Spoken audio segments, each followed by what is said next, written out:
A teenage girl named Vada is groggily getting ready for school, barely staying awake in the bathroom. Once she's ready, she heads out with her best friend Nick. The two drive to school, sipping coffee and singing along to the music playing in the car. They make it to class just as the bell rings. During class, Vada receives an urgent text from her younger sister Amelia. Concerned, she asks to leave the room and steps outside to call Amelia, who reveals she's in a panic after getting her first period. Relieved that it's not something more serious, Vada reassures her that everything is fine and completely normal. They chat for a bit, with Vada calming her down, and they make plans to have dinner later and talk more about it. Afterward, Vada heads to the restroom and spots her classmate Mia, a popular girl known for her dancing talent. She slips into a stall and texts a friend to mention that Mia is in the bathroom. When Vada comes out, she compliments Mia's appearance. Just as they start chatting, gunshots suddenly echo through the school. Panicked, the two girls quickly hide in a restroom stall, terrified as the gunfire continues. Moments later, a boy named Quinton stumbles into the bathroom, covered in blood, and tells them that his older brother has been killed in the shooting. The next few minutes are filled with fear and uncertainty as the three of them endure the horrifying ordeal until the police finally arrive after the violence subsides. After the shooting, Vada becomes deeply affected and retreats into isolation. She spends most of her time alone, locking herself in her room and crying, unable to shake the memories of that terrifying day when her friends were killed. Her family grows increasingly concerned as they try to comfort her, but Vada shuts them out, barely speaking. Even Amelia,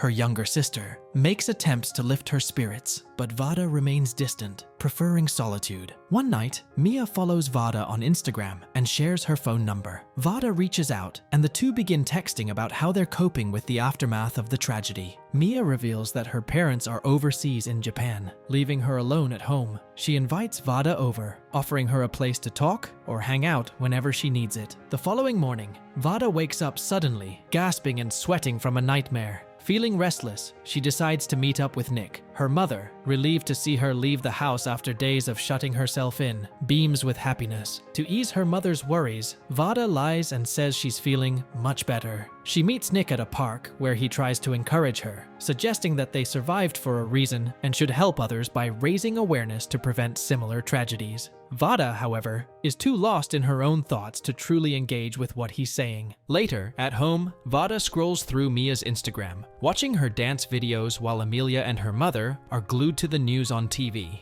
Impulsively, she texts Mia and decides to meet up. Telling her parents she's going to see Nick, Vada sneaks out to visit Mia instead. When she arrives, Mia welcomes her. As Vada steps inside, she notices the art scattered around, and Mia explains that her parents are artists who travel frequently. They laugh and bond over how different Mia seems on Instagram compared to real life, with Vada admitting she's been watching her videos. The conversation shifts, and they begin to talk about the shooting. Vada opens up about the nightmares that have been haunting her. She also mentions that she's planning to attend Quinton's brother's funeral the next day, and Mia offers to join her for support. At the funeral, both girls pay their respects, and Quinton thanks them for coming, visibly moved by their presence. After getting home, Vada starts looking through photos of the victims, and her sadness deepens. She spends her time crying, often shaking with fear as she relives the tragedy. The next morning, Amelia tries to reach out, suggesting they go to Starbucks together, but Vada turns her down and continues to ignore her, shutting herself off completely. Vada and Mia begin spending more time together. One day, while they're eating, Vada asks about Mia's relationship with her parents, curious about how often they travel and how they treat her. Vada soon realizes that Mia, despite her wealth, is lonely. Her parents aren't around much, and dancing, which Mia loves, has taken a back seat since the shooting. When Mia asks about Vada's family, Vada admits that her parents are supportive, but she keeps a lot from them because they get overly worried and stressed. That evening, the two girls watched a movie together at Mia's house. Mia starts to nod off, and as Vada prepares to leave, Mia asks her to stay until she falls asleep, saying it helps her feel safe. Vada agrees and waits quietly until Mia drifts off. On her way home later, Vada calls Nick to apologize for not meeting up with him lately. She mentions that she was with Mia, and Nick is surprised. Vada explains that she's been having a hard time dealing with everything. When she gets home, she watches one of Nick's videos about his activism against gun violence and his efforts to make schools safer. The next morning, Vada wakes up from another nightmare. Nick calls her, telling her that he's planning to go back to school. Vada's mother, Patricia, overhears the conversation and later asks Vada if she's ready to return to school. She reassures her daughter that no matter what she decides, both she and Vada's father will be there to support her. Patricia also gently suggests that Vada see a therapist to help her work through the trauma. Vada agrees and visits a therapist named Anna, arranged by her mother. At first, Vada tries to keep things light, joking and laughing with Anna, but she soon grows nervous. With encouragement, Vada opens up, claiming that she has a good handle on her emotions. However, Anna, sensing deeper issues, advises that Vada needs to truly confront and process her feelings to heal. She gives Vada a worksheet to help her express her emotions. After the session, Vada's mom picks her up.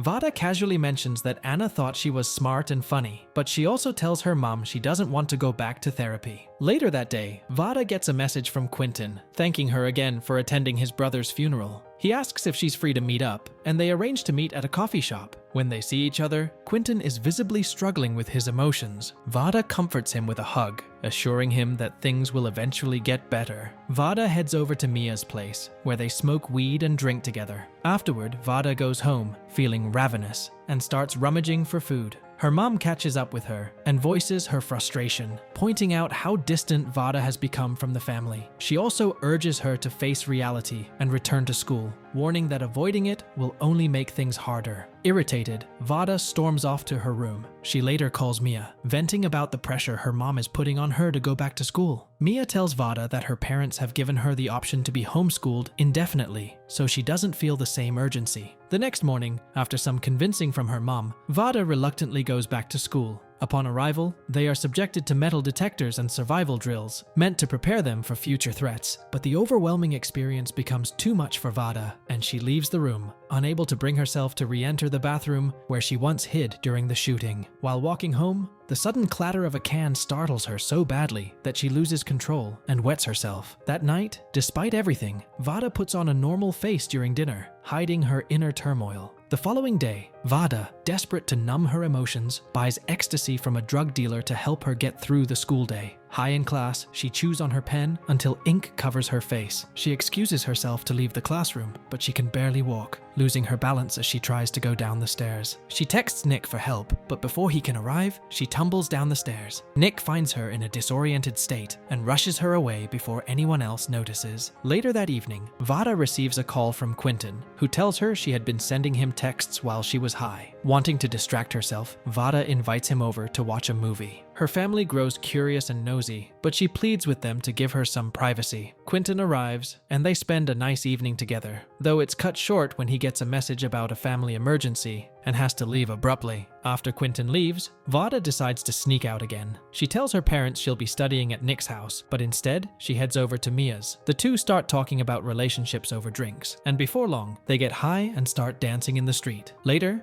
they return to Mia's place, lie down next to each other on the floor, and continue chatting. Their conversation leads to an intimate moment between them. The next morning, Vada wakes up early and quietly slips out while Mia is still asleep. When she gets home, her family is furious. They had been trying to reach her all night, worried sick. Vada tries to calm her mother down, telling her she was at Nick's house, but soon realizes that Nick has also been looking for her. Left with no choice, Vada admits that she had been at Mia's, drunk. Her mother is shocked and disbelieving. Later, Vada meets up with Nick, but he's clearly upset. When she confronts him about telling her mom where she was, Nick explains that he was genuinely concerned. The last time he saw her, she was high, and he feared she might harm herself. He tells her that he's been trying to reach out for weeks, but Vada has been avoiding him. He accuses her of not making any real effort to get better, instead choosing to spend her time getting high with Mia. Frustrated, the two argue, and Vada storms off, angry and overwhelmed. Vada later meets up with Quinton, venting about how Nick just doesn't seem to understand her anymore. Quinton listens sympathetically but reminds her that Nick has been struggling too, doing everything he can to raise awareness about gun violence. After talking for a while, Vada feels slightly better and, in a moment of vulnerability, leans in to kiss Quinton. He gently pulls away, explaining that while he cares about her, he isn't ready for a deeper emotional connection right now. Embarrassed by her misstep, Vada quickly leaves. That night, overwhelmed with emotion, Vada breaks down in her room. Amelia quietly enters and curls up beside her, sharing how she has been feeling guilty for distracting Vada right before the shooting. Amelia believes that her call is why Vada left the classroom and put herself in harm's way, and she thinks this is the reason Vada has been avoiding her. Touched by her sister's honesty, Vada realizes how much her own trauma has affected Amelia. She reassures her sister, telling her it was never her fault. In fact, the only thing Vada could think about during the shooting was protecting Amelia. The two sisters embrace, tears flowing as they finally reconnect. The following day, Vada goes with her father to the top of a hill, where they let out all their pent-up frustrations by screaming into the open air. In that moment, Vada admits how much she had been keeping inside, and for the first time starts to feel a sense of release. Feeling lighter, she decides to visit Mia later that day. When she arrives at Mia's house, she finds her unconscious in the sauna, surrounded by empty wine bottles. Mia, waking groggily, admits she thought Vada hated her after their intimate moment. Vada assures her that's far from the truth. She doesn't regret what happened, and it won't affect their friendship. The two agree to move past it. Mia then shares that she's going back to dancing. The next day, Vada returns to her therapy session with Anna, and this time, she makes real progress. She talks about how she misses Nick, acknowledging how much their friendship means to her, and for the first time, she allows herself to cry openly about the shooting. It's a step toward healing. After the session, Vada has a heart-to-heart with her mother, apologizing for shutting her out. During their conversation, Vada also opens up about her relationship with Mia, including what had happened between them. Her mother listens, offering support. The movie concludes with Vada waits outside Mia's dance class, and they exchange texts. But just as things seem to be looking up, Vada receives a news alert on her phone. There's been another school shooting in Ohio, and 12 students have been killed. She stares at her phone in disbelief, the weight of the news hitting her hard. Overcome with emotion, she begins to hyperventilate. The movie ends with Vada spiraling into a full-blown panic attack, her sobs echoing as she struggles to breathe. And with that, the movie ends. We hope you enjoyed our video. Watch the next recaps on the screen, and don't forget to subscribe for more amazing recaps. See you in the next one.